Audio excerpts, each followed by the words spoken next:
All right, hello, Cheerskevin here, and welcome back to Nowhere. And we're making some significant progress. This is one episode that's going to be a little bit different. We're going to be experimenting and sort of learning a bit about our applied energistic system and trying to improve it and trying to set up some auto-crafting, trying to set up perhaps some interfaces with machines and stuff, and just kind of generally messing around.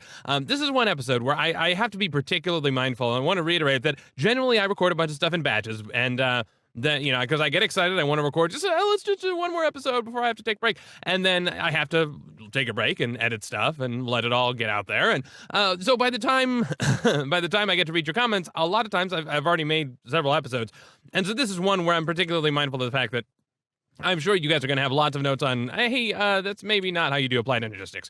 Not a mod that I have a ton of experience with just yet, and that's part of why we're messing around with it. So today we're going to be mostly just working on the infrastructure of that. We're not going to be making significant progress. So if that's not your bag, that's perfectly fine. We'll see you in the next episode.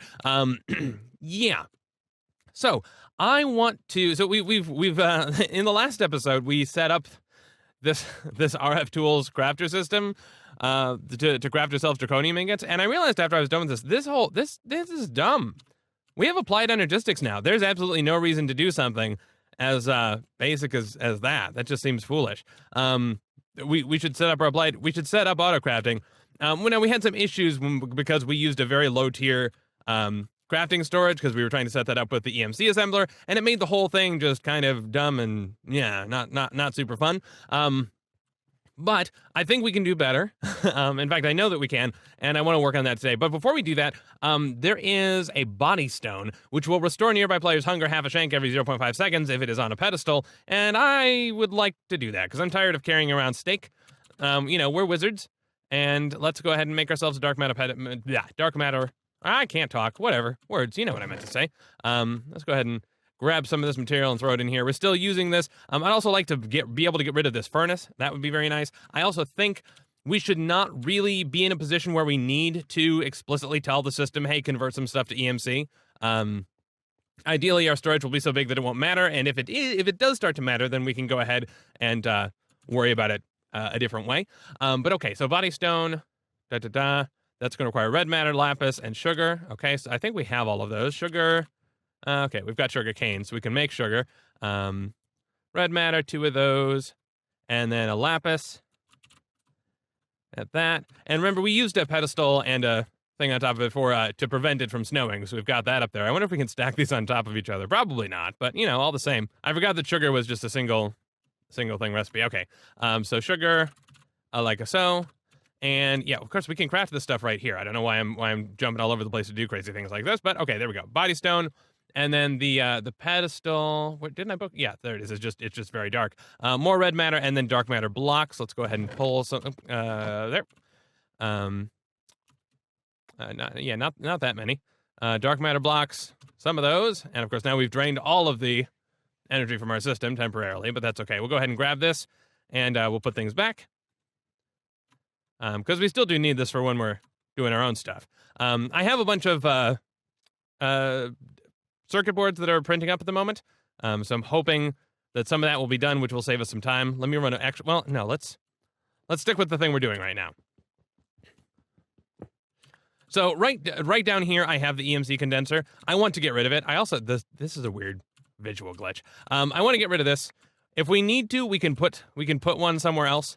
But for now, I don't like having this here. Although now I'm thinking, yeah, because this is how we have this routed underneath to our pillars, so it just goes through here and then to the sides, underneath our fake pillars, which is a facade. It was all a big facade. So we're gonna have to move that then. So let's plan on doing that. Let me grab some dense cable. I think I still have. Oh, right, I can't. That's annoying. All right, do we have dense cable in here?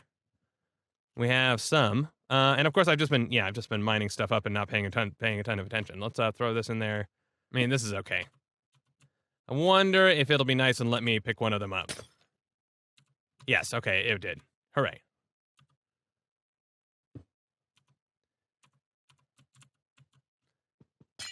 Yeah, because I don't want to drop down and go gather those, but oh well. Okay, we got those. We've moved those over. Now it's just a bit of a pain in the butt to get back up there. Because I don't have my slime. You know what? Actually, we can just grab our slime sling, can't we? yes, we have a slime sling. We should be able to hoist our way back up because this is just a little bit less than a block. Or, yeah, a little bit more than yeah, whatever. Okay.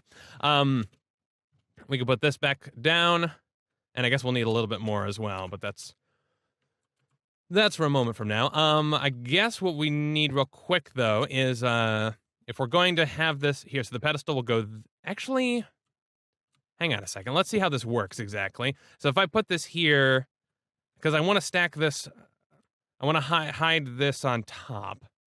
So how far down do we have to go? Oh, okay, so it's literally just one block. Okay, fair enough. There, and then, yeah, we can just move this setup into the middle, and get that ring, and this pedestal, and we can just put it down there, and cool. Then we should start restoring ourselves some hunger automatically, which will be very, very nice and convenient for us. Yeah, and this should restore half a shank every 0.5 seconds, it says. Oh, right, we have to right-click it to make it work. Oh gosh, is it just gonna... Oh, if it's gonna sound like that... Oh, well, I do like the particle effects. I mean, oh, okay, it's just gonna sound like that when it's restoring us some health. Okay, well then I'm okay with it. So, yeah, cool. Now we have this. This is looking cleaner, and it has these particles just as a sort of a matter of course, and we don't have to worry about eating, which is nice. Okay, so with that said, now... Next thing that I want to do is, so we have this EMC assembler, and it does not need to be physically touching the crafting storage system. We don't have a way of assembling non-EMC based stuff, though, so I would like to make one of those, just to make our lives a little bit easier. So that is just a regular assembler. I have caps on for some reason. Molecular assembler, sorry. Let's bookmark that so we don't forget, and meanwhile take some of these things off. I do also want to see if we can get our way up to a 64K crafting storage system, because that would make it more capable of doing stuff. Some quartz glass we need. There we go. Hooray. And then craft. Okay, it doesn't care. Any crafting table. Does it really not? Do we really not have a crafting table in here? Okay. Hang on. Crafting table. Craft just one of these, please. I don't need 64, but I mean, okay, sure, why not? So it's able to craft that because that's an EMC thing. And now we can craft a molecular assembler. Cool. Now, my understanding about how these work, though, is that you need to have an interface because the molecular assembler needs to know about patterns. So I think I may have crafted up an interface. Let's see if I did. Yes, I did. Okay. So we've got an interface here. And let's put some stuff away. I also crafted up ourselves a blank pattern. And we're gonna see, and we've got some glass cables in here. So I'm gonna put this here, and I'm gonna put this here. And actually, yeah, we'll go with that. And then inside this, we can insert patterns. Now, of course, we need to configure those patterns first. Oh, I think I also forgot to mention, I crafted up the other types of terminals just to kind of see what they do. So far, they're not crazy interesting to us just yet because we're not using them for much. And yeah, let's just route this over like this. Oops. Route it over nicer. We'll eventually clean up our cables and make them look proper, but for now, this should work. And these should conduct each other. And now our interface should be on the system, and that's all great. So with a blank pattern, we should be able to craft, we should be able to learn how to craft one thing. So we crafted up a fluid terminal. Right now we have no fluid storage, so there's nothing even in there. There's a pattern terminal, which is basically a regular terminal plus the ability to design patterns. And then there's the interface terminal, which shows us the interface. And right now, this one actually shows us the molecular assembly that we just added down. It's named based on the thing that it happens to be adjacent to.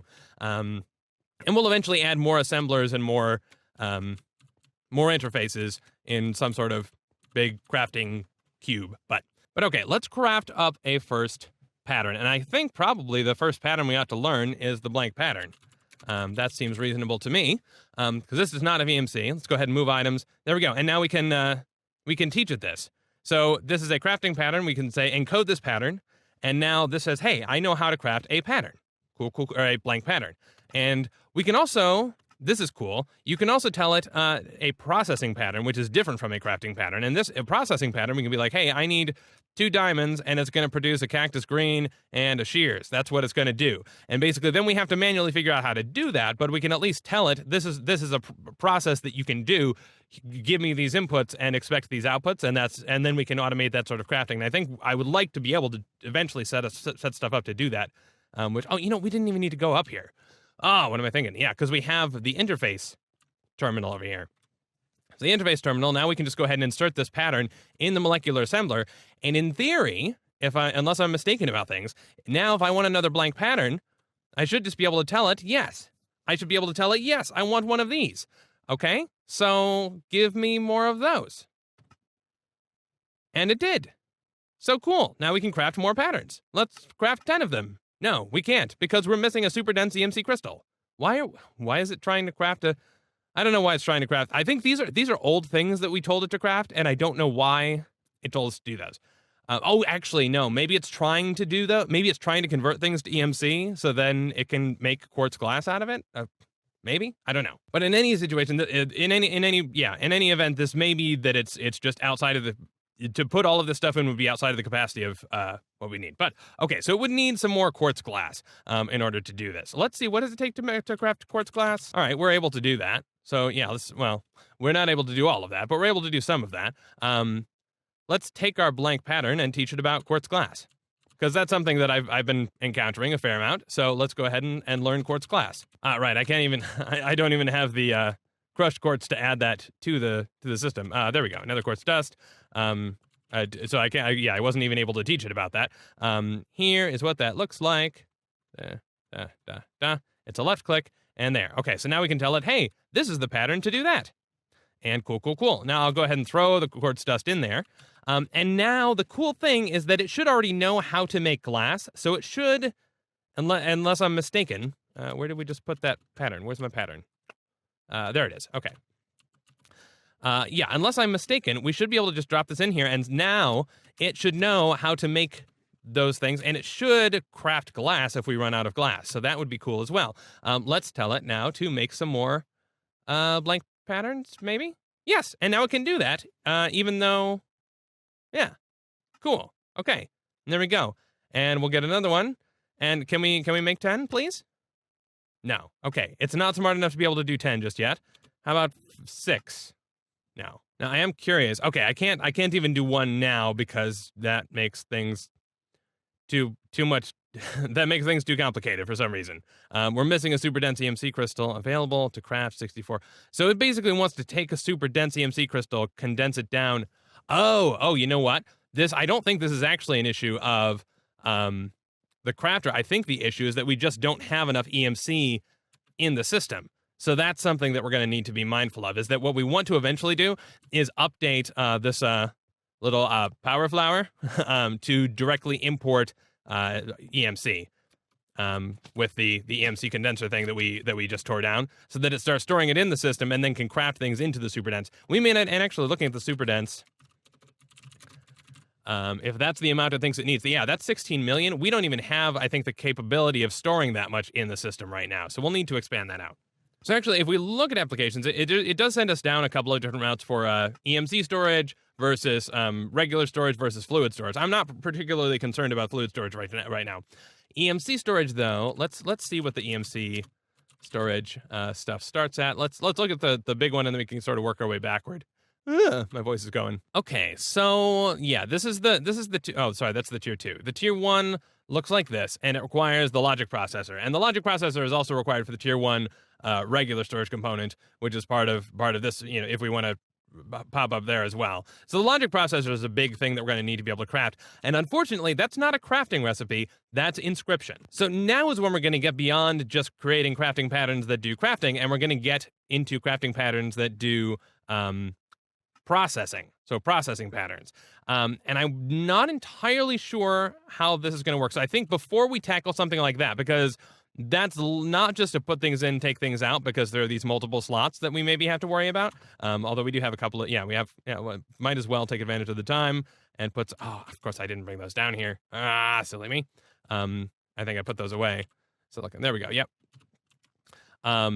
We should take advantage of the time and do this. But before we get this one actually running, since there are multiple slots and we maybe have to worry about how they get inserted and whatnot, let's set up an automated furnace interface first, because that should be fairly straightforward. And I say fairly, but we'll see. So we'll need to craft ourselves up an ME interface, and this looks like this. And we need not just Annihilation Core, but the Formation Core. these automating Fluix dust and these things are going to be important as well. Once we, yeah, we're gonna try and get as much of this stuff to be auto-craftable as we can once we get there. And then do we? I was just assuming would craft up a redstone furnace, but it's now occurring to me. Did we have some reason to use something else? No, I'm not seeing a reason to force ourselves into anything. Redstone furnace. Right here, there we go. This is nice and fairly straightforward. I think, we should see, yeah, okay, that does not have EMC. We need to craft up one of those. It's a little bit of a pain in the butt. And, we actually need to grab our metal gun thing, and shoot some redstone, because we're at that point.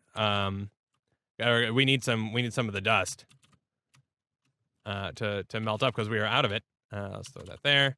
And throw that on the ground, and then yeah, there we go. So we need to smelt up a bunch of this. Because, yeah, we need to create some of those ingots to make this metal frame. Oh, man. But I suppose while that is going, I think what we're going to need, in addition to the interface, is an export bus. And actually, also, I think we can change this and turn it into, we can turn it into just a little flat version that we can put on a cable, which would save some space, because then it's not going to take up its own block, which is nice.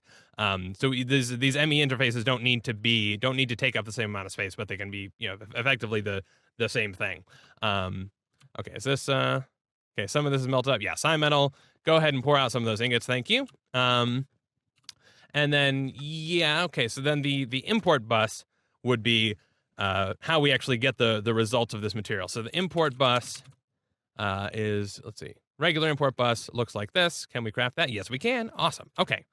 So the idea then is that we'll have somewhere on our network, and it doesn't have to be immediately adjacent to anything, although, okay. Can I have that? Thank you. Do I have more cable? I just want the basic cable. We can make the cable look fancy later. We don't have pure Fluix. Dang it. Yeah, we got to get some of these Fluix seeds going so that we can get more cables. This is a process. Okay, so then a machine frame looks like so, and then the furnace itself, we're missing. Well, I've got the copper gears already done, but let's throw that in there, and the copper gears are just over here. Just need to throw them in our system. There we go. And a redstone furnace. Okay. Cool. So we should now be able to make this work, one would hope. Let's grab, nice, pure Fluix crystals, run them back up here.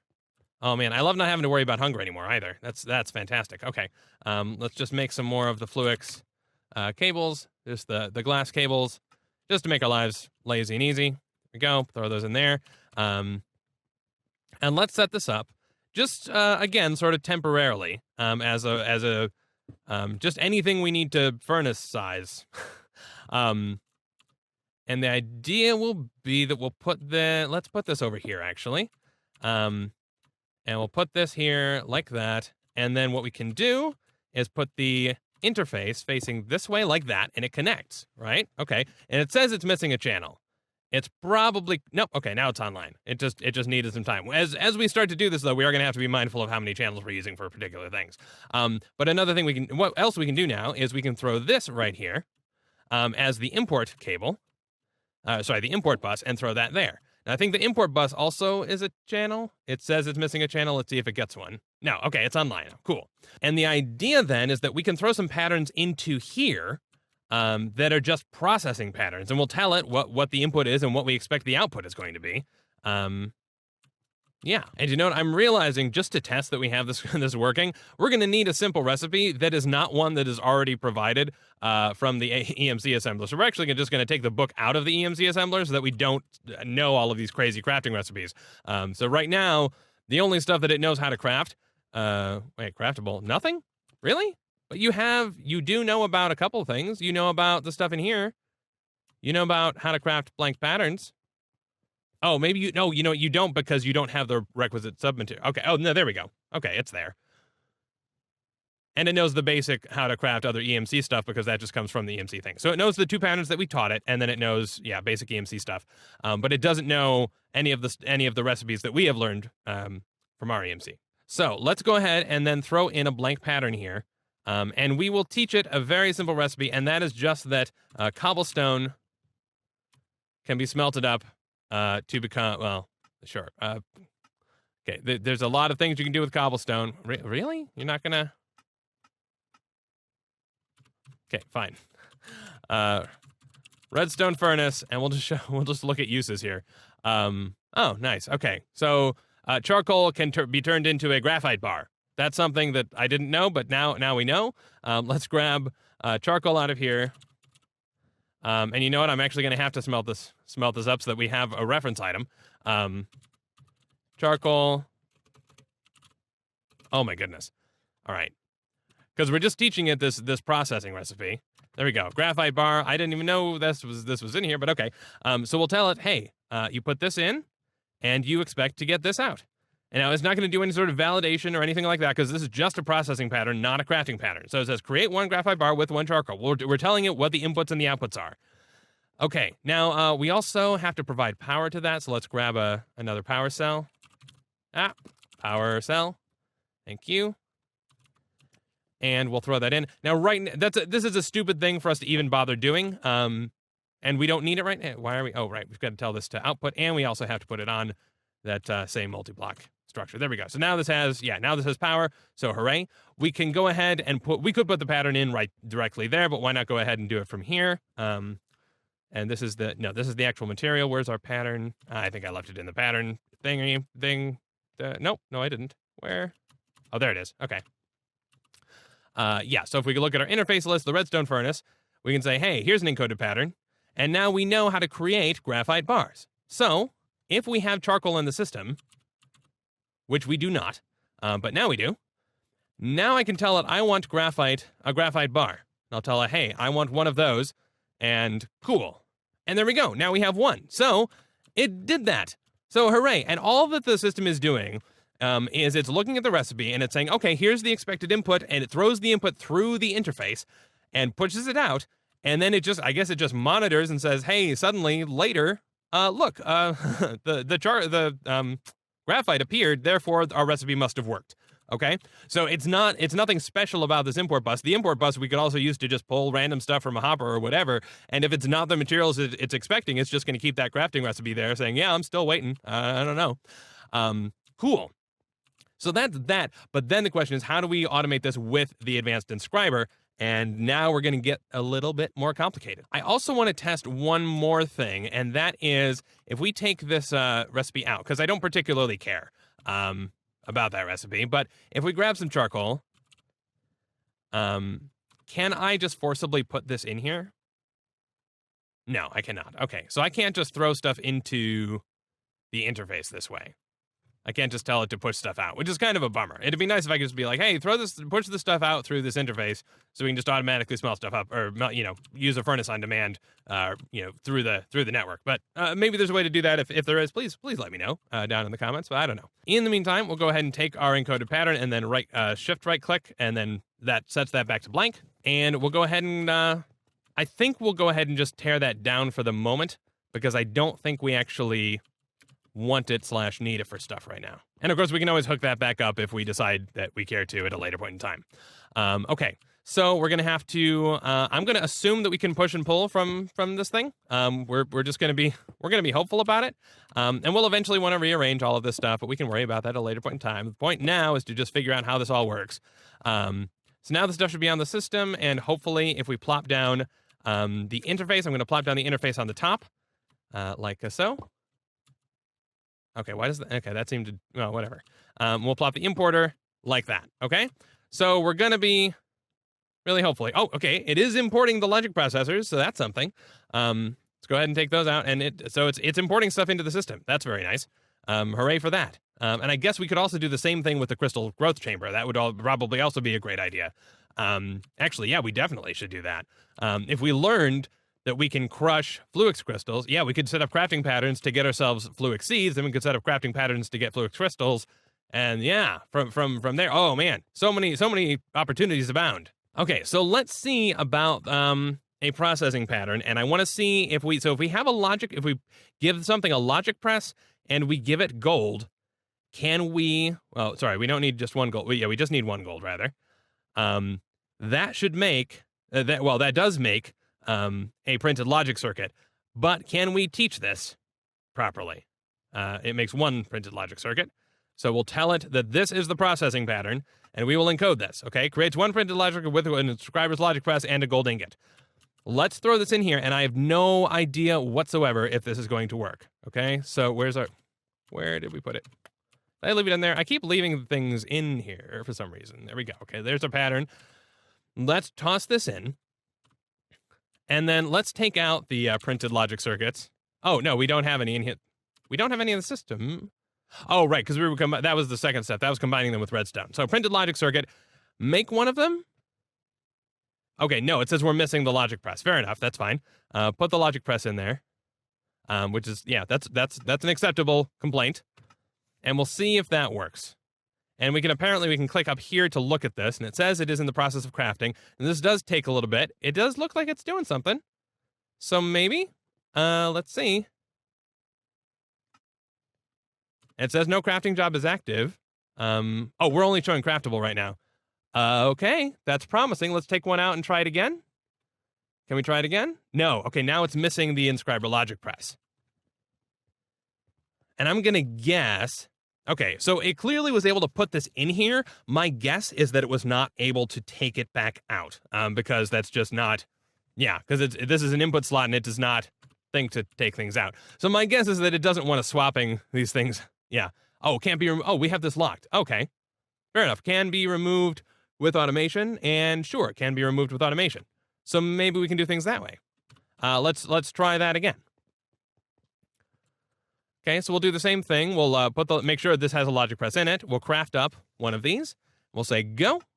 It is done. Okay, and then we have one. Hooray! And then if we look down here, how are we? Did you take it out? Yes, you did. Oh, beautiful. You beautiful, beautiful, beautiful, beautiful thing. And we can craft up another one. Amazing. That's awesome. Okay, so now we have a way of producing, a theoretically endless supply of printed logic circuits, especially if we put this back and get a source of EMC streaming into the system, because then we can also craft up the necessary gold to throw into the thing, and then the logic processor we get back.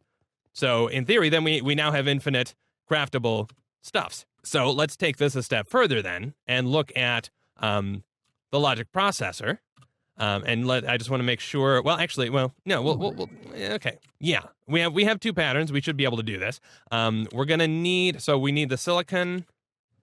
Yep. We need that, and then we need. Sure. Craft me up a silicon, please. Oh, cool. You crafted 64. That works too. Let's learn the pattern that if you inscribe with and basically I think what we're doing is we're declaring the order in which things are put in the system.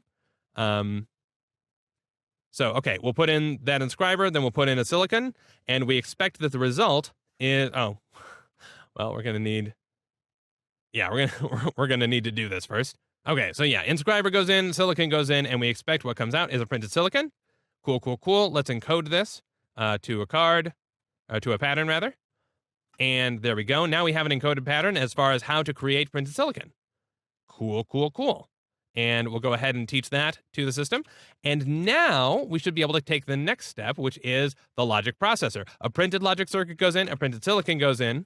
Craft me up one of those so we have it as reference, please. And one of these comes in, we'll have that as a reference, and one of these comes in, and we have that as a reference, and then redstone we need as well. Oh, we've got redstone in our inventory. We're good.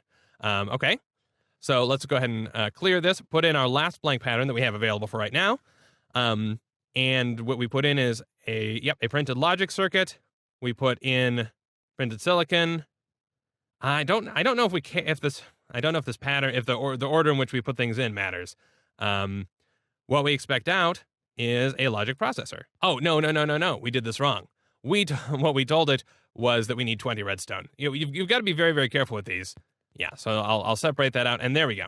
So we're telling it this is the way that you go about getting a logic processor. Okay, so now if we throw, did I not grab that again? Stupid me. Okay. And throw that in here. And okay, so now we have this, and it is dependent upon these other two, assuming that we don't have any in the system. So let's get rid of all of the gold.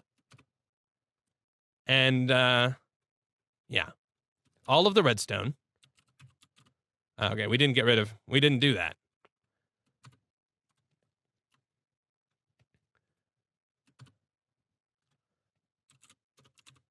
We'll get rid of all of the gold so that it doesn't have any in its inventory.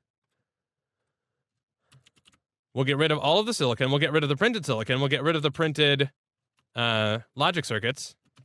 And I just want to run down real quick and make sure we didn't leave any presses in here, because I may have done that. Nope, we did not. Okay, cool. So now the presses are in the system, and that is it. Everything else is going to have to craft via EMC. Let's see if it can do it. Let's tell it that we want a logic processor. Let's take out the ones we've got. Tell it to craft us up one.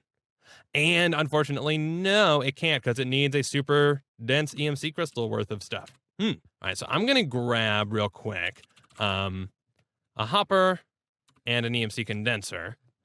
And we'll just throw this onto the system temporarily. And okay, it is online, so cool. We'll just toss this here just so that we can make sure we get a bunch of EMC stocked up on our EMC storage. Because right now we have 14,000, which is, yeah, almost certainly, yeah, because gold alone, an ingot is something like 4,000. So let's go ahead and just grab a super dense EMC crystal. Oh, actually, yeah, we may not be able to fit that. We'll find out. I forget how much this has. Oh, yeah, we should be fine. One hopes. Maybe not. Oh, yeah, this will only store up to 1 million. Yep, so nope. So I guess the best we can do is throw in something like an Energy Collector Mark III, which is 750K. Put that in there. Oh, come on. Weird. It won't eat, yeah, it won't even eat diamond blocks.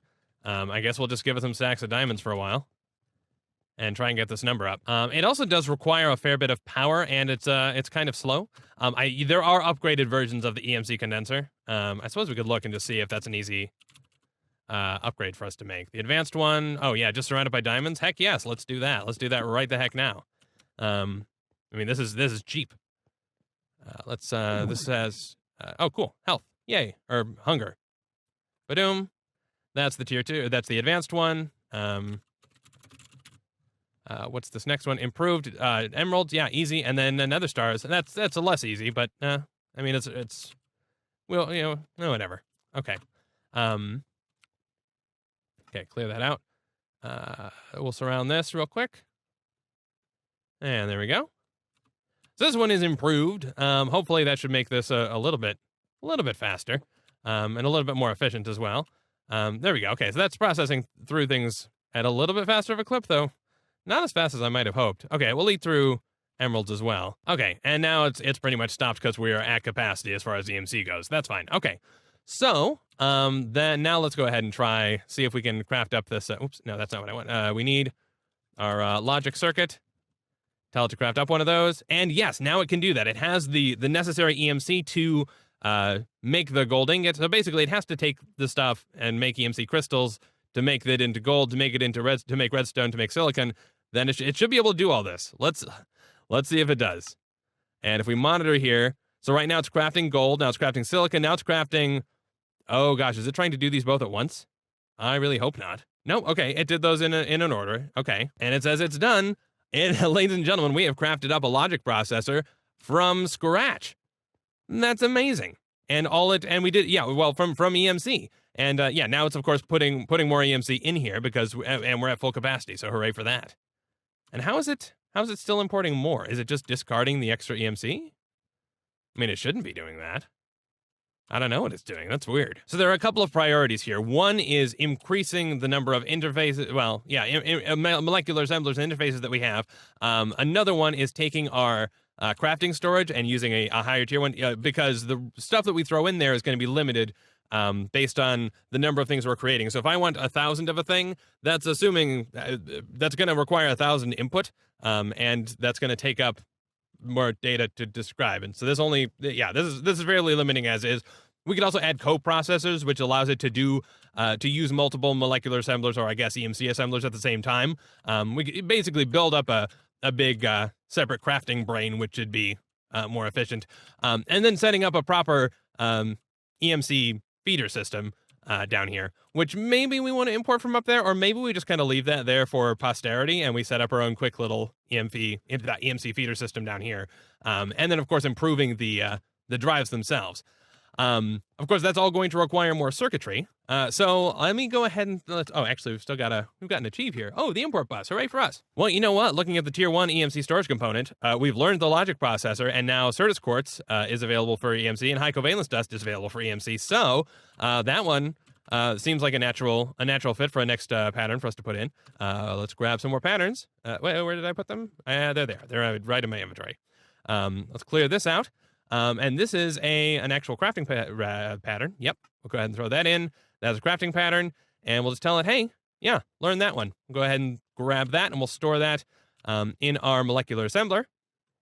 So now we should be able to assemble as many of those as we may want. And let's look now at the higher tier of those, which is the tier 2 component.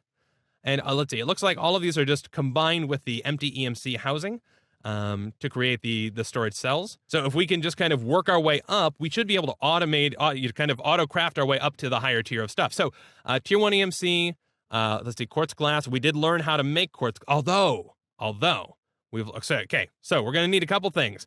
Calculation processor, we're going to need to learn that. Quartz glass we did learn, but we didn't actually learn crushed quartz. Okay, or nether quartz dust, I think is the wait a second, one of these has EMC. Or no, it didn't, my mouse slipped. Okay, fair enough. We're gonna need to learn nether quartz dust, and that means we need to add another separate system around our pulverizer. Thankfully, it looks like we actually have the space to do that, which is great news. Okay, cool. I'm kind of regretting having put our controller all the way down there. I feel like we should probably extend that up. Can we make another controller? Do we have the materials handy? Okay, apparently not. We need an engineering processor. Do we have engineering? We don't have that in our system. Okay. I mean, we can do it. I'm just nervous we're gonna start to push the limit of what we're capable of doing just yet. Turn this interface into a winterface. There we go. And we'll put this down there, I guess, because why not? Oh man. And an import bus, and then just hook this up. Okay, we apparently have enough channels for now. And this, where's it getting power from? Oh, you know what? I bet it just has internal power that it's still got for some reason. Okay, cool. Probably what makes sense is at some point to set up a whole bunch of these machines kind of in a row, the ones that we, the pulverizer and whatnot. Just so that we have them available. We'll go ahead and set that to output on all sides. And yeah, there we go. Now the pulverizer has access to power, and we can configure this. So we'll say import from the top, and then export on the side. Yeah, and we'll tell it to export both. If you have secondary items, great, hooray, congratulations. Cool. And now all we gotta do is teach it, right? So nether quartz we've got automatically, which is great. Or rather from EMC, so that's a processing system. Then let's go ahead and insert another blank pattern and teach it that nether quartz, when crushed, we're gonna have to crush some of it. All right, so let's teach this that if you give a mouse a nether quartz, if you give it one nether quartz, you got to make sure that the numbers are correct here.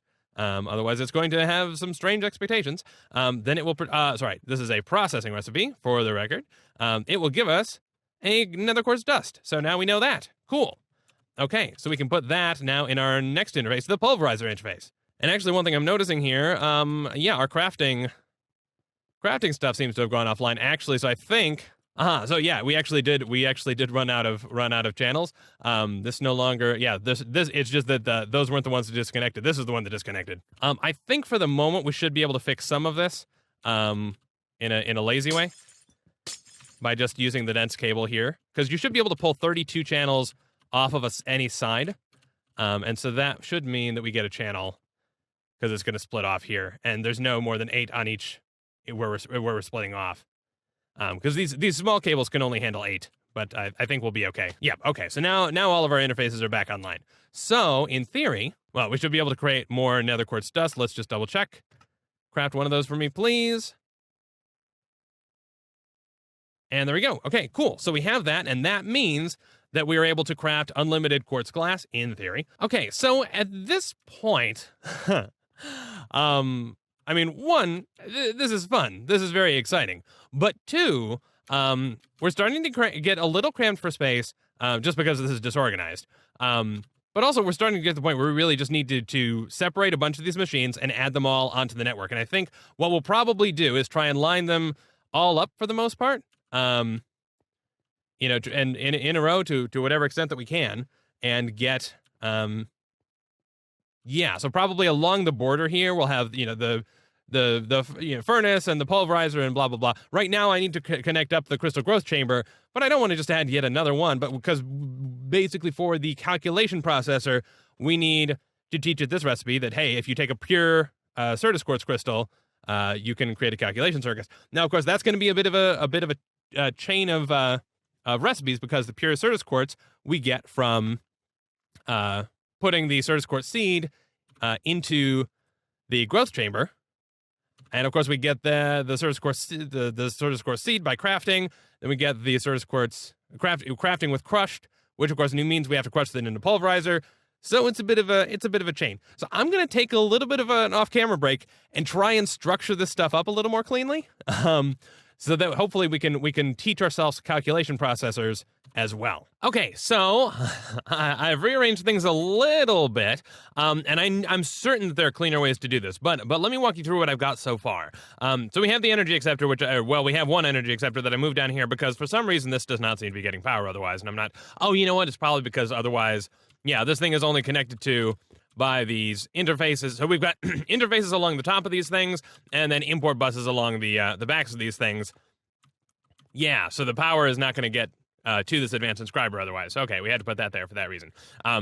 The crystal growth chamber is now automated. The redstone furnace is not. It doesn't have any patterns in it in the interface yet. But if we decided we needed stuff smelted up, we could do that. Pulverizer has a bunch of recipes now. We'll go through that in a minute. But the inscriber is now automated. The crystal growth chamber is now automated.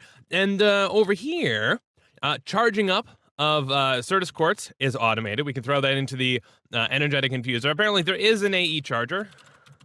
Right here, which we probably ought to, could have used as well. But we're not, because we had the energetic infuser, so why not?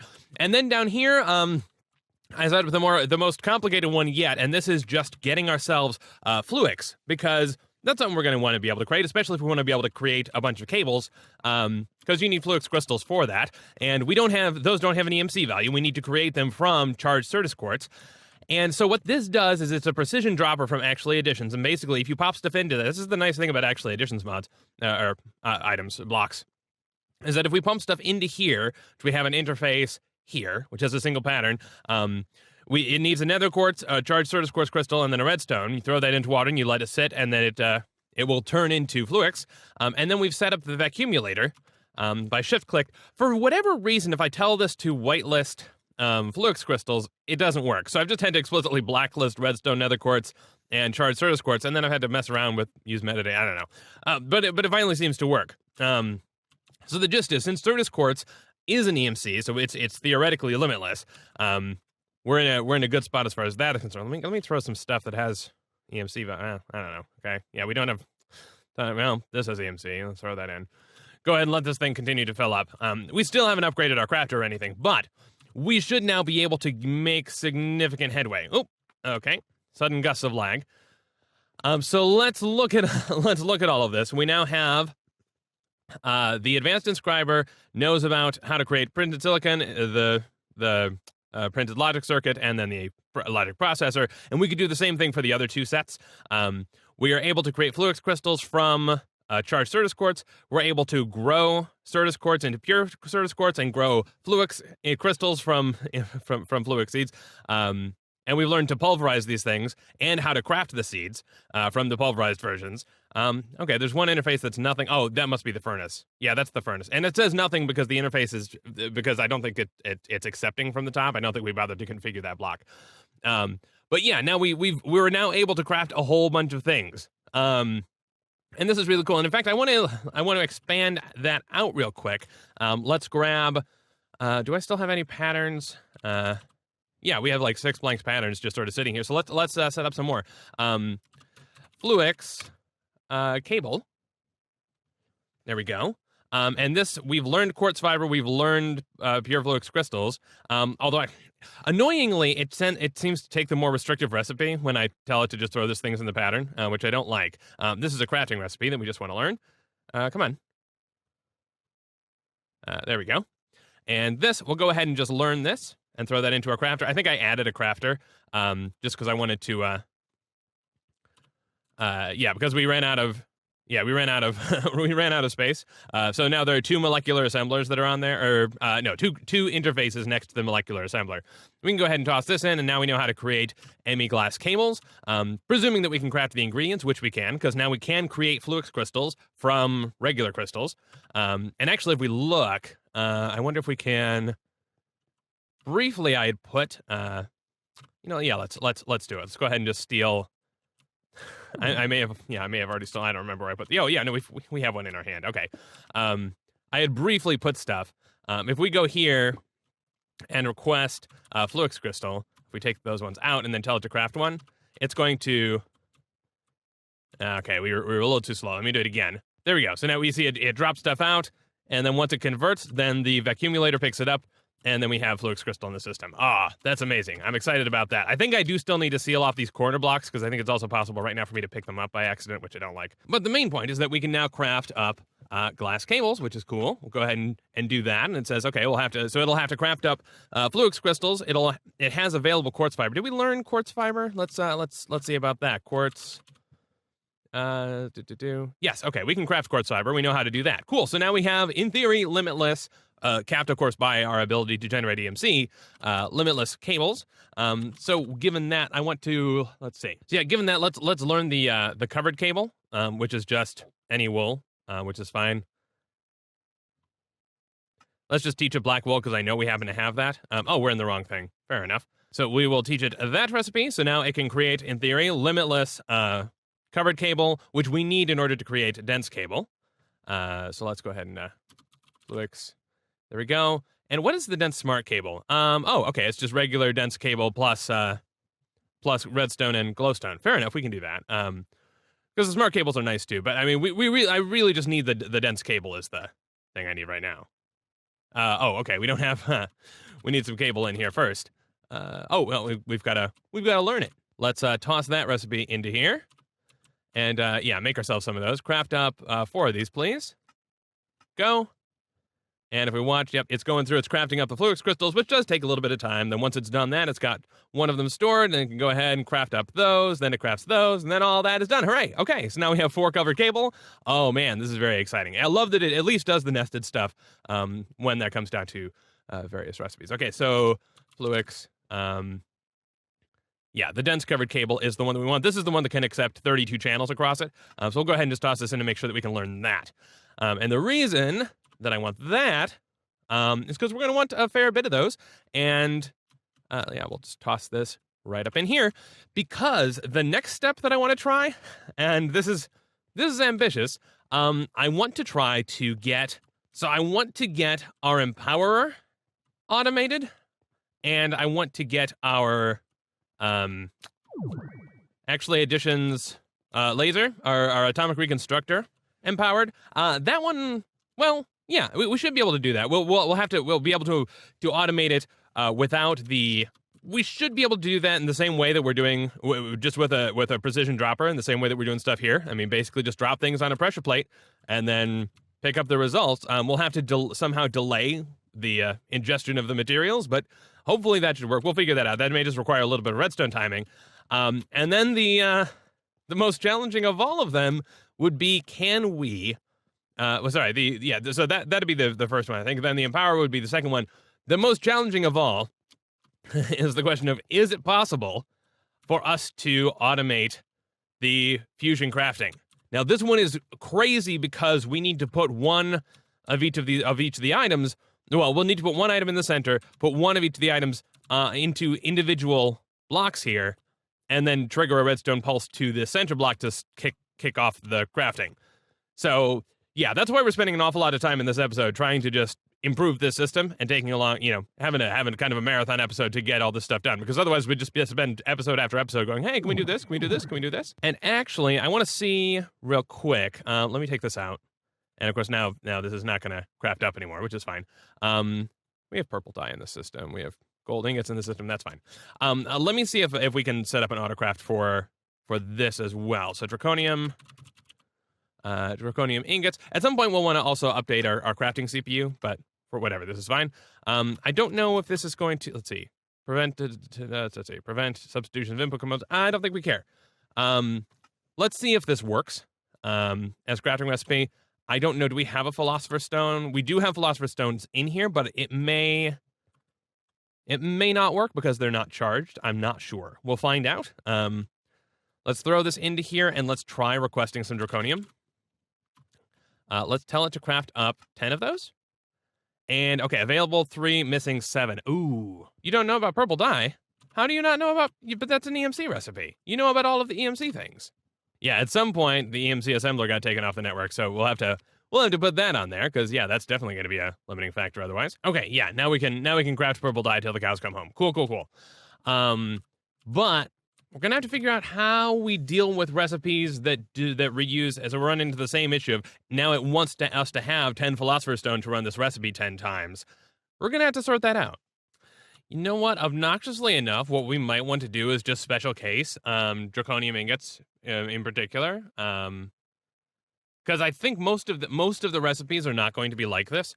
So we could just use the RF Tools crafter for doing this specifically. But let's see if we could actually do that. So we would need to, remember internal and external buffers. Off to activate. On to activate. Let's tell it you can only put draconium ingots in here. We'll tell it to remember the buffers. Tell it to put this in here. Right. Fine, forget the buffers. And then if we edit this, tell it that it is an external. Okay. Remaining inputs like buckets will. Okay, so there's a way to structure this. Result will go to the output buffer, but remaining items like buckets will stay in input. Okay, so then we don't need to worry about remembering at all. We can just forget.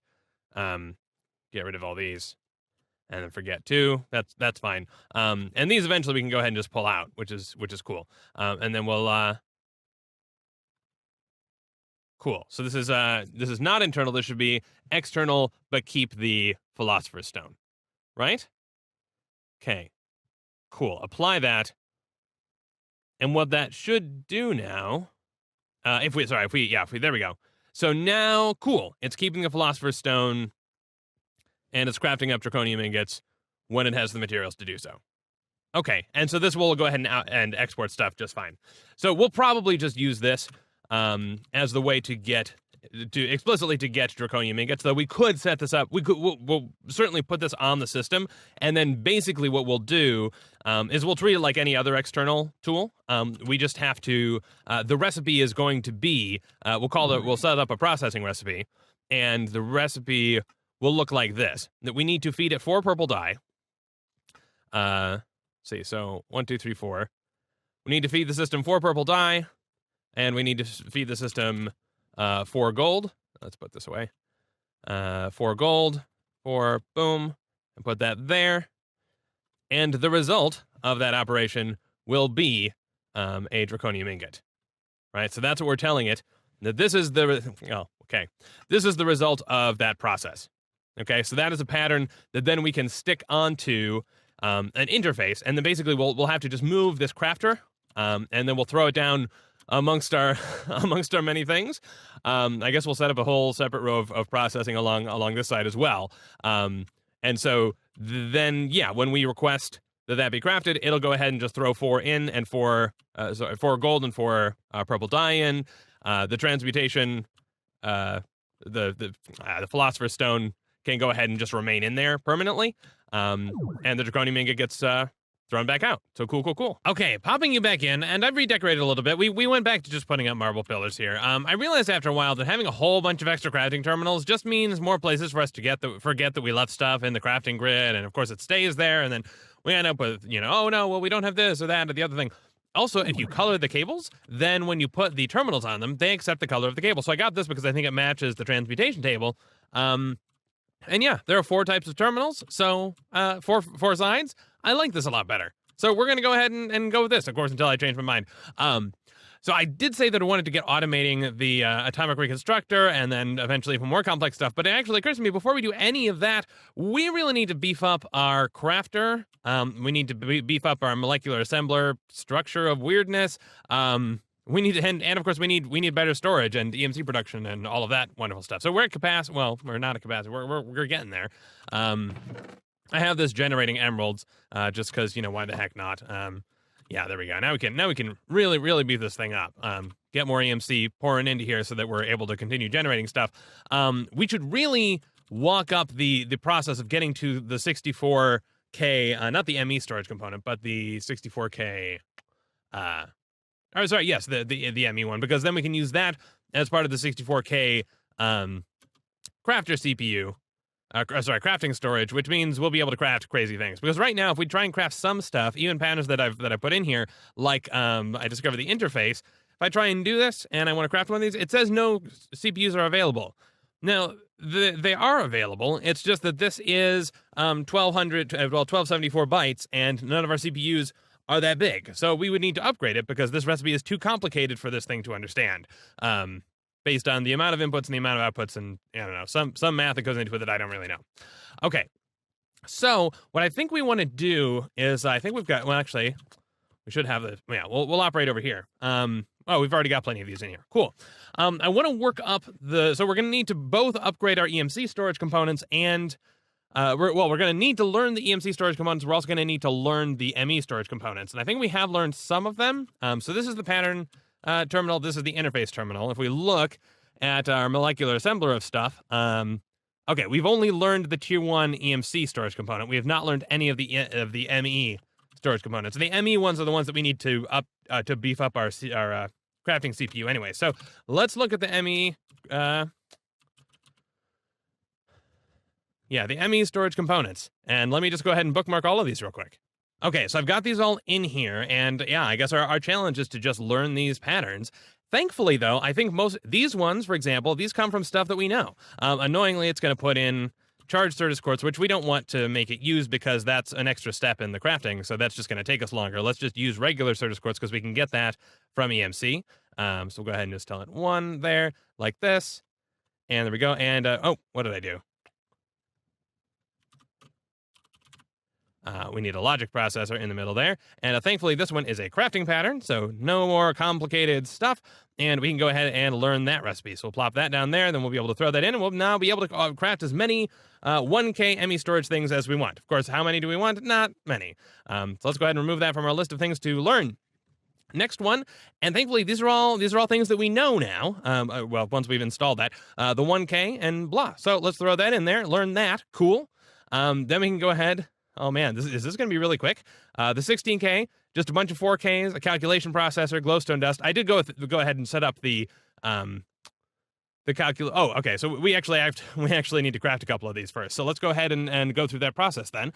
Let's drag in the 4K and the 1K. We'll throw those into our molecular assembler set of recipes.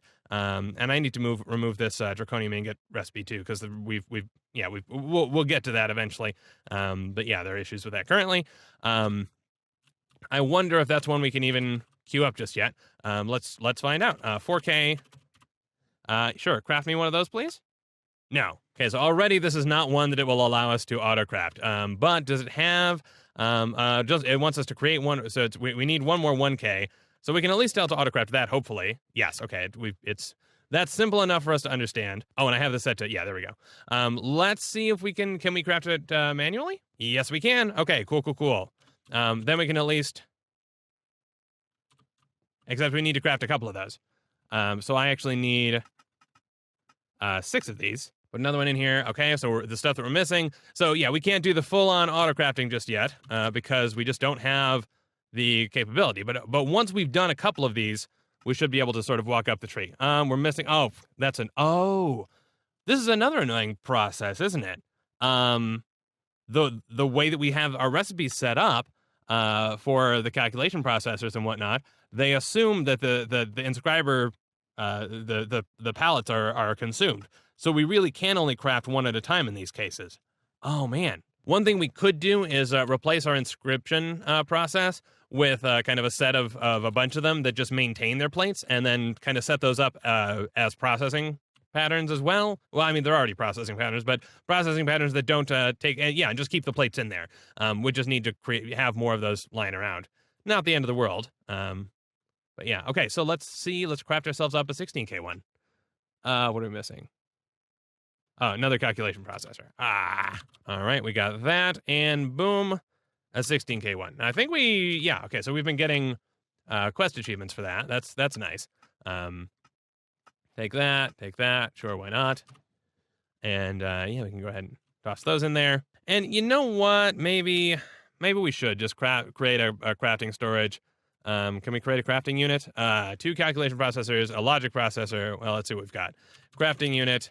Oh, we have one in here. Okay, yeah. Let's see if the 16K can at least help us. Then we don't have to worry. Then we can use the auto crafting for the rest of this whole thing. We'll get rid of our 1K one. Yeah, the 1K storage item. There we go. Oh, and it just, okay. Yeah, I got vacuumulated. Cool. That can be there, and now hopefully that'll be capable. I mean, it should be capable of significantly more complex recipes, but I don't know if it'll be capable of generating the higher tier stuff. But for example, if we told it, hey, I want you to craft up a 16K component, in theory, 16K. Oh, we haven't installed that, have we? Did we take the recipe out, though? No, there it is. Let's go ahead and throw that in. Cool. Now you know how to make 16Ks. Can I tell you to make me some 16Ks? Will you accept that? Because I'm going to need 3 of them at least. Well, the answer is yes, because it's only going to require 2K bytes. But the pain in the butt, the annoying other answer is no, because of this obnoxious thing. Yeah, cool. Okay, so I managed to get 5 of these crafted up. In theory, we might be in an okay place. Well, I mean, we're going to find out. Let's grab the... come on.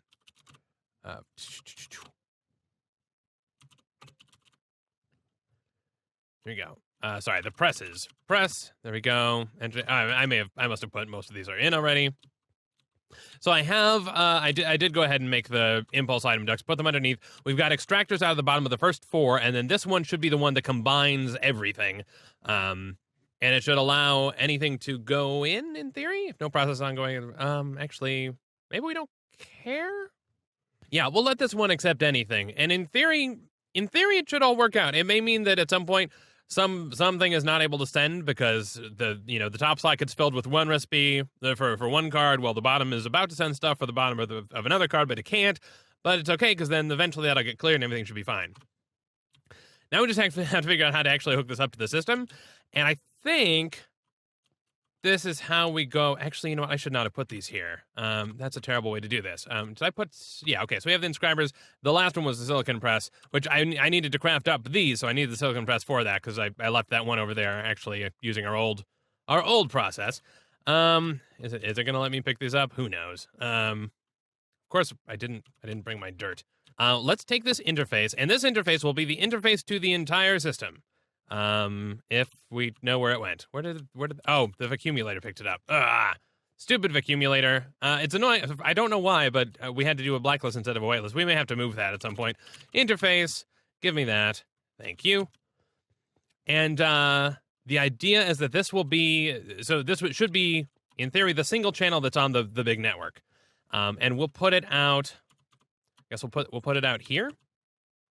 And then we'll have to run a cable to it. But then this interface itself will have recipes in it, and it will have an import bus. I will accept things in, and it will have an an export bus, output bus. What the heck's wrong with me? No. Can we do this way, maybe? This might work? I'm not positive. I think this ought to work. This basically becomes an endpoint, and that should, in theory, work. This export bus, though, we need this to connect to this item duct. Where did that place? Oh, right there. Okay, thank you. That's not helpful. I guess we need to set up a temporary chest that this exports to. Or actually, you know what? It's not. Yeah, it's not an export bus. It's an interface that we need. It's another interface. Derp, I'm dumb. Can you craft me up one, maybe? Yes. Okay. We can. There we go. Thank you. We need the interface not in block form, but in this form. Yes. Okay. And then maybe this will let us directly connect the item duct to it. I'm not sure, though. We'll find out. Actually, no, we don't care. This will work. Okay. So this this system may look a little janky, but I don't care. It's fine. It may be, in fact, a little janky, but again, I don't care. It's fine. And we can cover these cables and make them look a little nicer. We can then take impulse item ducts and just string them across the top. So the chest should then accept anything that this interface deigns to provide to us. I hope. Man, well, and it's either an interface or an export, and I honestly I don't know at this point. All we need to do is throw a reinforced servo on here, and it should distribute it to the one that is able to accept things, okay? So now what we need to do is we need to connect this thing up without going around. Let me see. I've got dense cables. Why not? Without connecting to the internet, to this subnetwork. Well, it's a very tiny subnetwork, but we'll set this up just to proof of concept it, I guess. Come on. Oh, there we go. We've got some covered cable.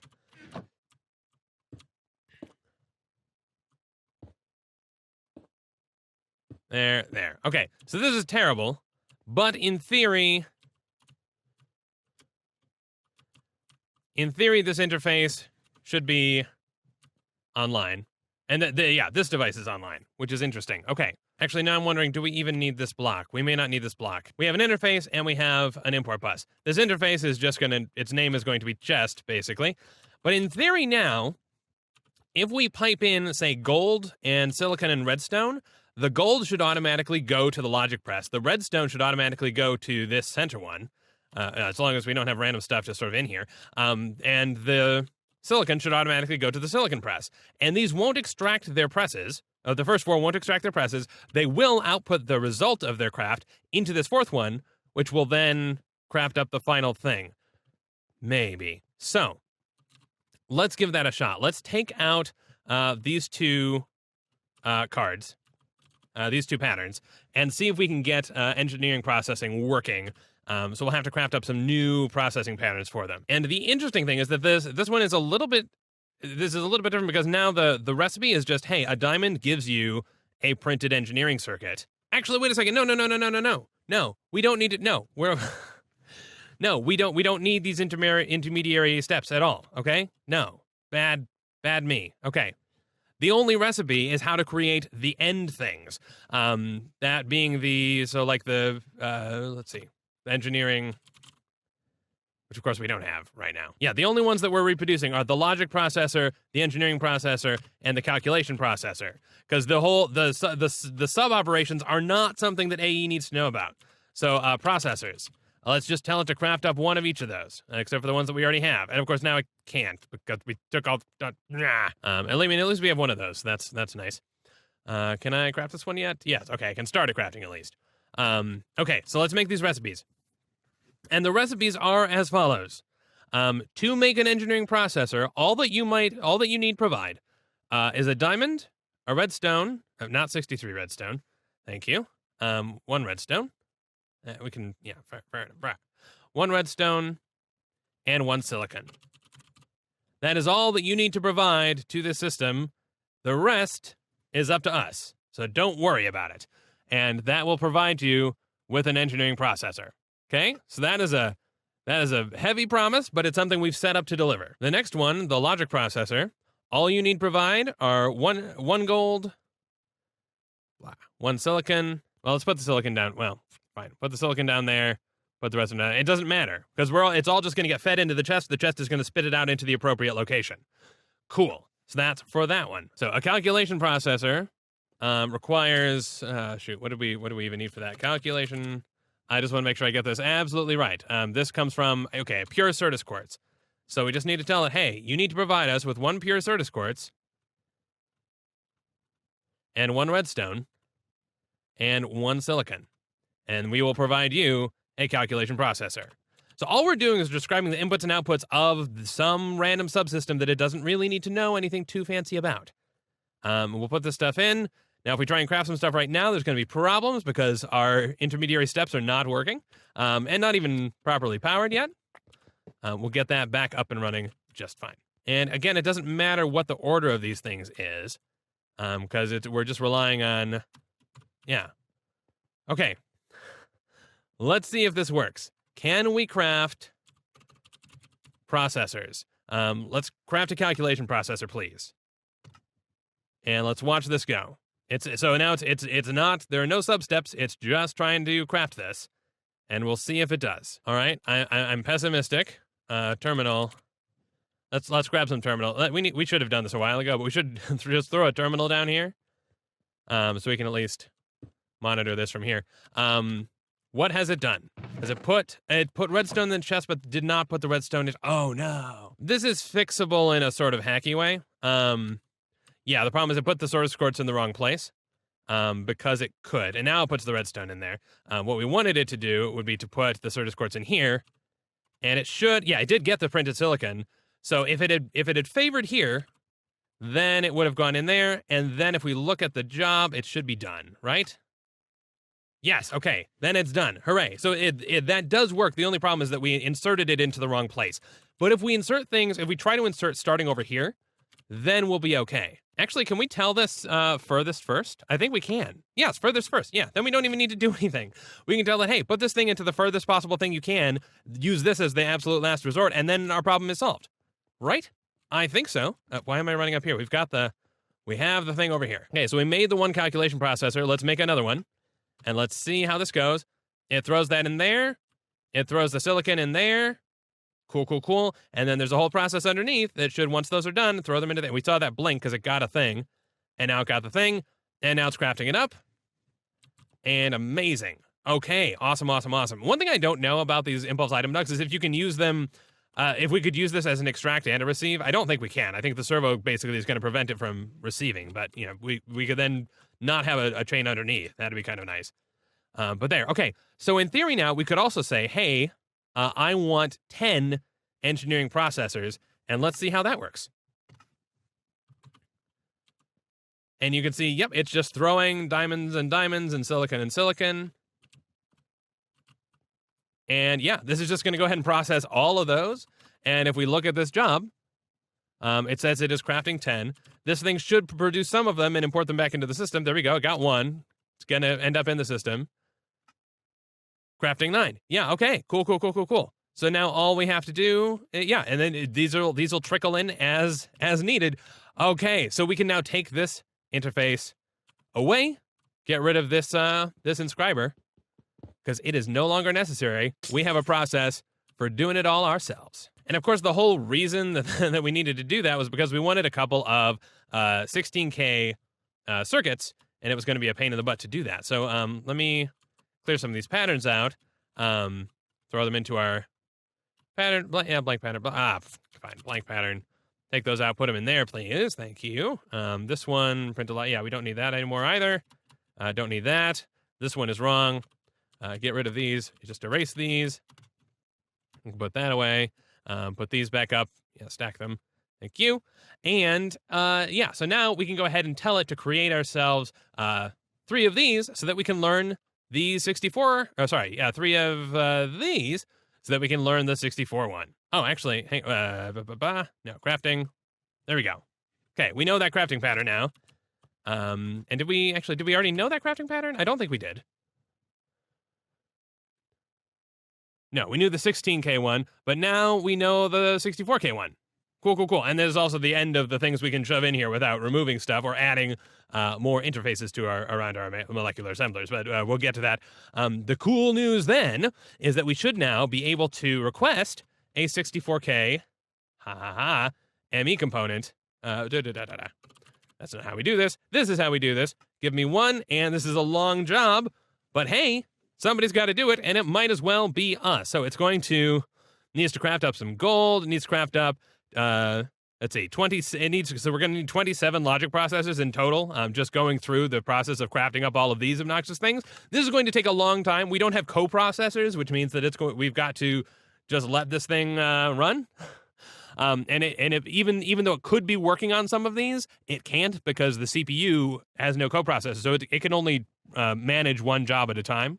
And of course, yeah, this process is going to be just plain slow. But the amazing news is that we should now be able to craft ourselves up a 64K tier thing, and that is awesome. We also crafted up an export bus, so hooray for us.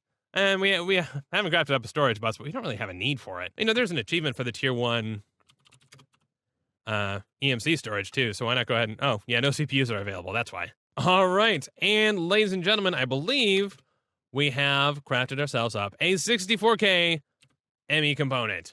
Hooray! We have gotten to, yeah, and that is the biggest that we can get, at least under this version of things. That's some awesome news. And all it cost us was EMC, which we're just, right now sort of shunting into the system. I wonder how we're capped out at EMC, so it doesn't even matter. We're fine. Huh.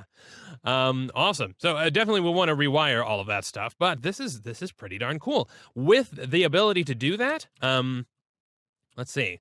How many, so we can upgrade our crafting storage so that we can craft even more complicated things, which is something we may want to do. We can also craft up a larger storage cells, which would be very, very nice. So let's see, storage cells. Let's look here, storage, housing. Looks like this. Oh, that's nice and easy. So we can just easily craft up a bunch of those. We'll want to improve our crafter because right now we're out of interface slots to add more recipes, which is, not the end of the world. We can easily fix that up. But let's go ahead and just tell it, go ahead and craft us up a whole bunch of these. Why not 100? Okay, no, because that is too complicated for what it knows how to do. Why not 20? Why not 30 though? No, that's also too complicated. Right, 16K is what we're limited to. Can we do 20? No, not quite. I swear we taught you how to make nether quartz dust. I swore that you knew how to do that. Let's look at our interface stuff here. Yeah, our pulverizer seems to be offline. Why should that be? Oh, this doesn't have power, does it? Yeah, no, it does. This device is offline. Why is this device offline? This is online. Oh, right. When we took out this thing, we lost the connection. Fair. Okay, yeah, let's put you back online. I'm glad we discovered that. These interfaces all disappeared.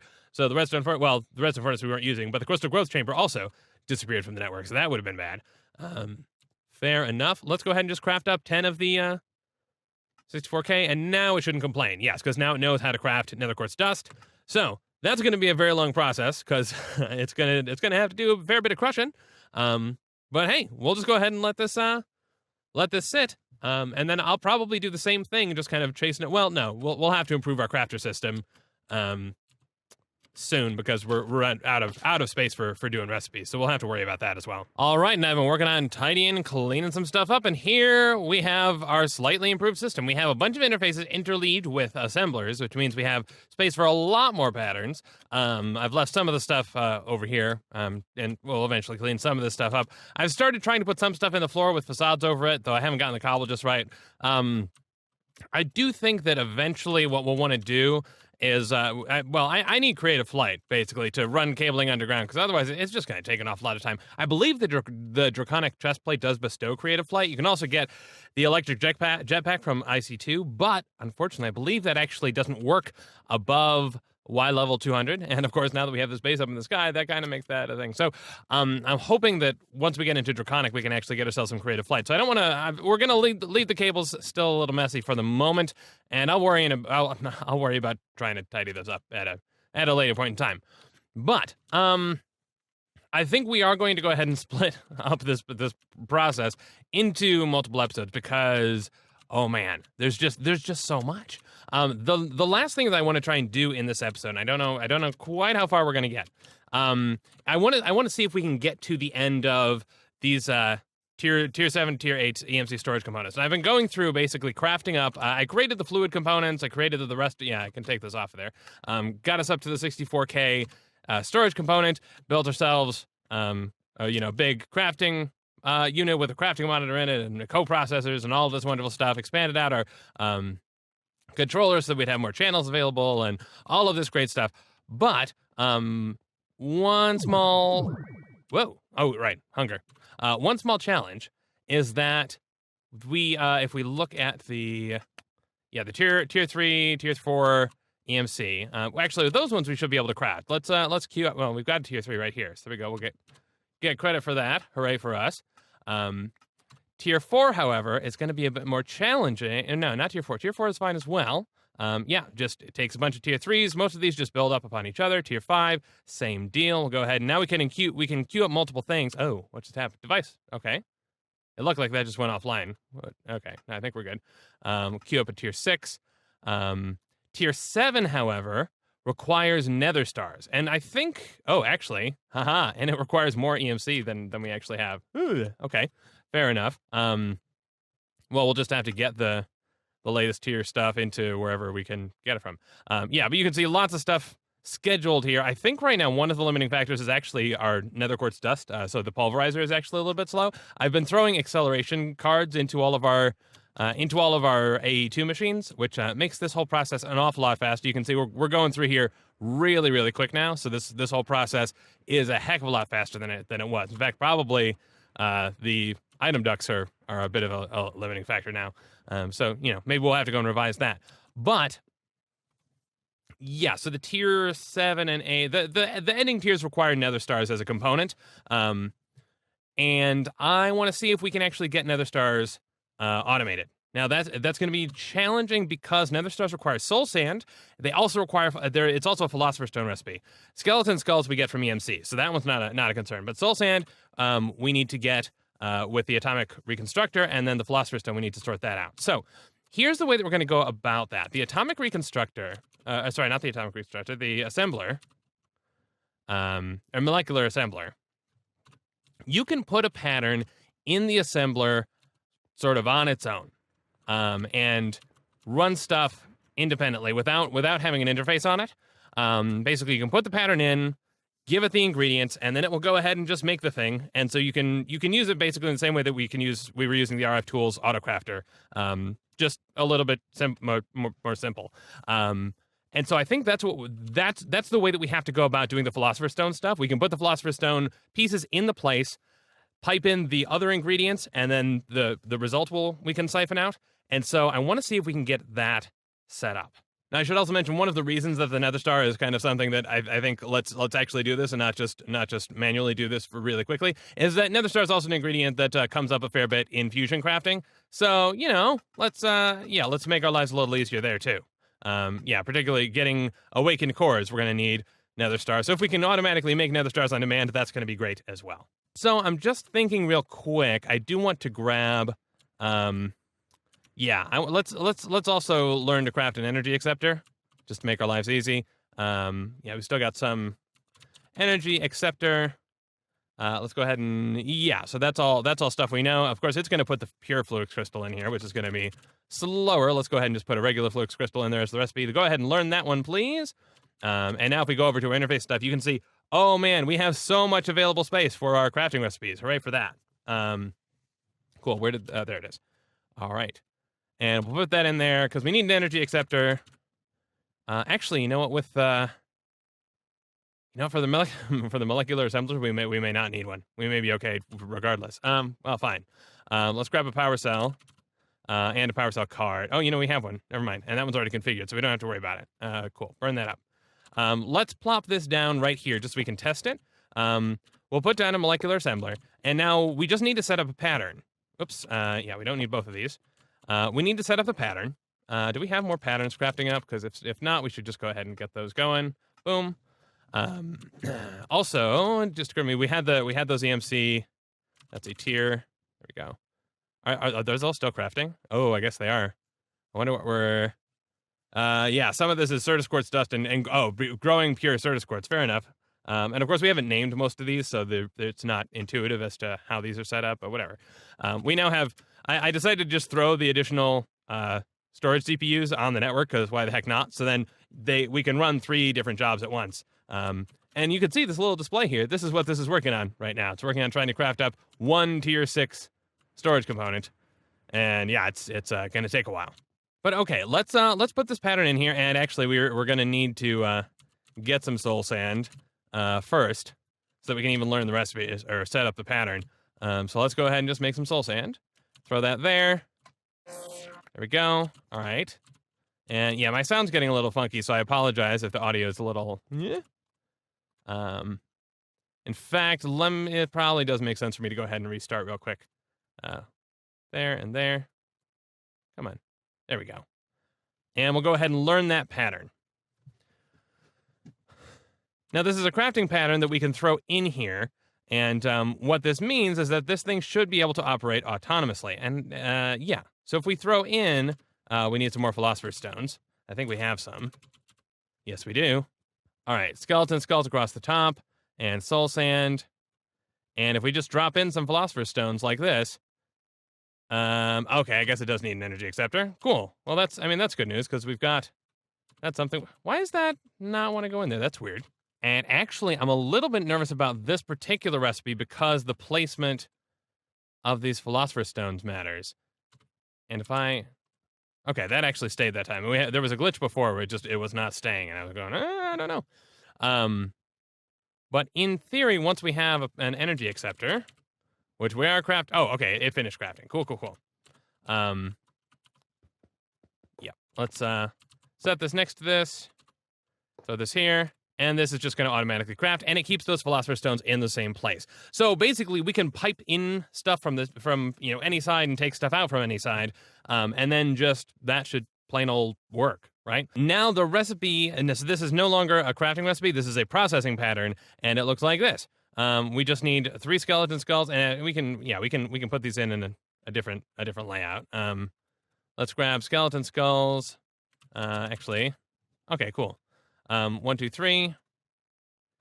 Tell it, hey, you need 3 skeleton skulls, and you need, let's see, 1, 2, 3, 4. You need 4 soul sand, and the result is a nether star. And I think we've got some nether stars in here. Yes, we do. Okay, cool. So we're just telling this is the process, and this is what we'll actually tell the interface. So the interface is not going to interact with the molecular assembler in the traditional way. It's just going to pipe stuff out. And if this does end up causing issues, then we'll just put a hopper on top of here and put an interface to the hopper. But I don't think that should be a problem.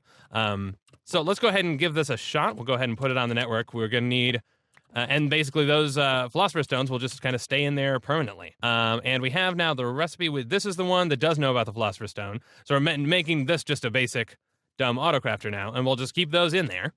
And then this is the thing that we're going to teach about the nether star. So yeah, so this is the one that we tell it, hey, you just have to put in soul sand and a skeleton skull, and you win. Okay?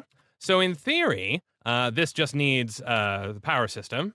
So we just need an energy acceptor, because yes, it does not have energy. That's why it's offline. And put a power cell on there. And again, we'll clean all this up one day. And this thing is online, and it should be able to craft stuff, provided that it gets the ingredients that it needs. Okay, so let's give that a shot. Oh, I don't know why I ran up here, but whatever. Let's take out the nether stars, and then let's say, hey, can I craft a nether star? I think it's going to say no because it doesn't know about soul sand. Yeah, it's missing soul sand, so we can't do that. But if we throw soul sand in, let's see if we can craft one. Tell it to go. And there we go. We got one. Cool. And if we go back and look, and of course I put a terminal down here so we don't have to run back and forth every time, but I'm an idiot and I didn't do that. Cool. Okay, so this left things. So basically this molecular assembler is just working in as its own little single recipe autocrafter, which is great. And it's not we can't use this to craft all of the other stuff like we can with some of these, because this molecular assembler can craft any of the recipes that are happening, that any of these interfaces adjacent to it may happen to want it to craft, which is cool. But this one it knows it's one thing, and that's all it does. Okay, so we now have the ability to craft nether stars, but we need the ability to generate soul sand, and yeah, that's going to require a little bit of cleverness, I suspect. Now, I want to remind myself about something, and I think this is true, but I'm not positive. Let's put down the hopper, and let's grab ourselves a redstone torch. And I want to explicitly run some redstone into this hopper, which I think we can do like this, because it's been a while. And then I think if I drop stuff on here, yes, okay, so then the hopper is locked, it's not going to pick stuff up. That's what we want, because basically we need to make sure that we don't pick up the stuff from the atomic reconstructor until such time as stuff is actually converted, right? We need to give it a chance to change before it does its thing. So let's go ahead and place this here. And this is in pulse mode, which is what we want. And if we put this, if I put this here, can I just drop stuff on? I'm guessing I can. Let's see. Okay, that's going to convert that. And of course, it's not going to convert all of it. It only converts 14. And I don't remember exactly why that is. But that was true over there too, even when we had plenty of power. So I don't know if that's, I don't think that's a bug or anything. That's just fine. We'll go ahead and put this up here so this thing can start charging up again. But then, so the idea then is that we need, so this will power this, and then if let's double check something. So this gets powered. Does this get? No. Okay, so we don't, actually, hang on a second. This will get powered though. Right. Cool. Okay. So all we need to do is set up a delayed pulse to unlock this hopper, right? That's all we need to do. So that it won't suck stuff. Oh yeah, we've got a whole bunch of stuff over here. Nice. So that this won't suck up any materials until we know that this is already pulsed. And then once that is pulsed, all good. And we've got some RF tools that may help with that. Okay. So we have a timer here. That's going to pulse every so often to whatever we end up deciding is reasonable. And then we're going to have so we're going to detect then if in slot 0, in slot any, it should fill slot 0, right? If there is 1 or more, then output a redstone signal. And then what we're going to say here is, and let's make sure we're facing the right way. So, okay, so this is C, and then this is B. So we're going to say if B is positive and C is positive, then on. Otherwise, off. Right? Cool.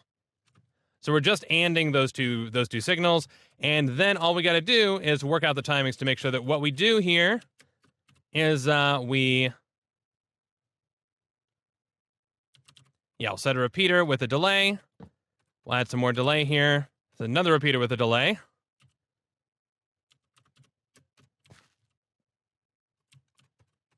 And this is gross. This is very gross.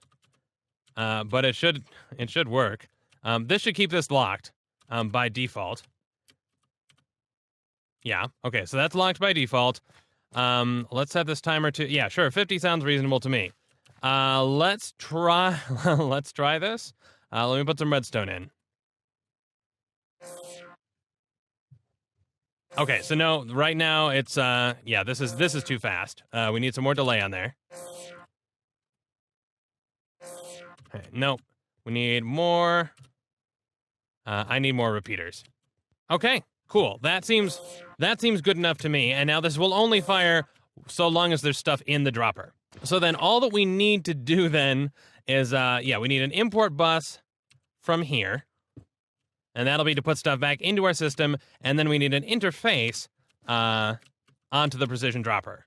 So let's craft one of those up. And so what I'm going to do, and remember we're being deliberately ugly for a while.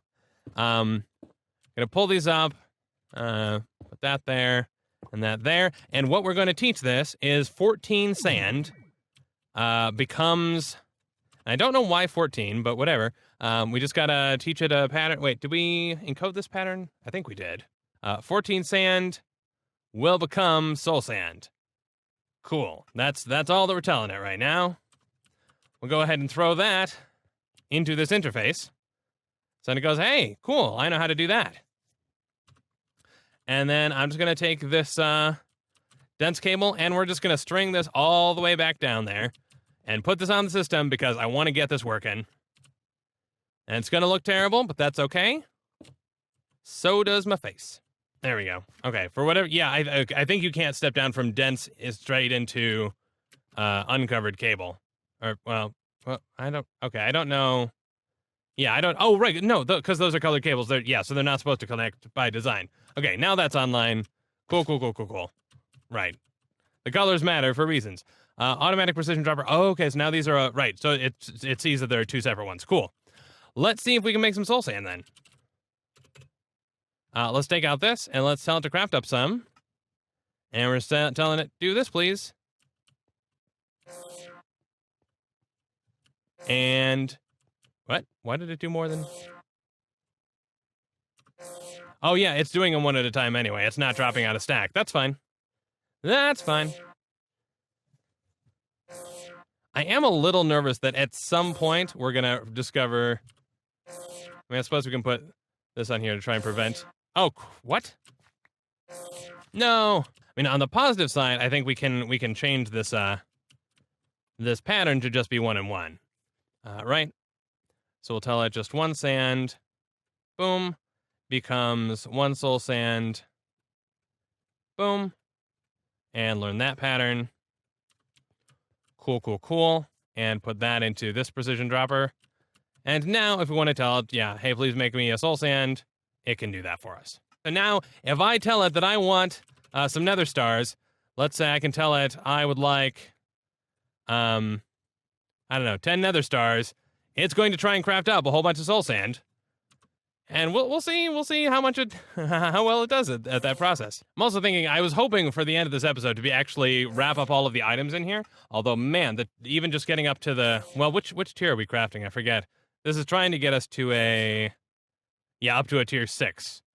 And it seems to be taking a while. All right, you know what? We got our 10 nether stars, so I am very, very happy about that. That is very exciting.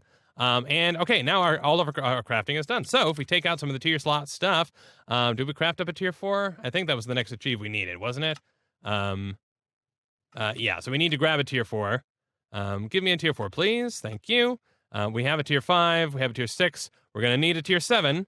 And this is going to require that we craft up some nether stars. Well, we have them available, so we're fine. Okay, so we have a tier 4, a tier 5, a tier 6. And yeah, a bunch of achievements for those. Let's get this thing crafting ourselves up a tier 7. Oh my goodness. We do not have the ability to craft this? Oh, we don't have enough EMC. Aha. Okay. Well, in that case, we're going to have to get ourselves... Let's, can we craft up oh, we can't craft up an EMC cell housing. There is not a recipe for that. Okay. Cell housing. Yeah, no. Oh, that's annoying. What can we... Can we use this for anything then? Ah, okay. No, we should be able to use this recipe to create storage cells. Cool, cool, cool. Yeah, I guess let's grab that. Toss that into our drives. I've been putting random cells in here. So this should now be able to accept some EMC. But yeah, we do not have a ton of stored EMC, I guess. So that's probably the issue. Okay, yeah, we're able to eat this up. So yeah, we should be able to fix that problem. So please go ahead and craft me a tier 7.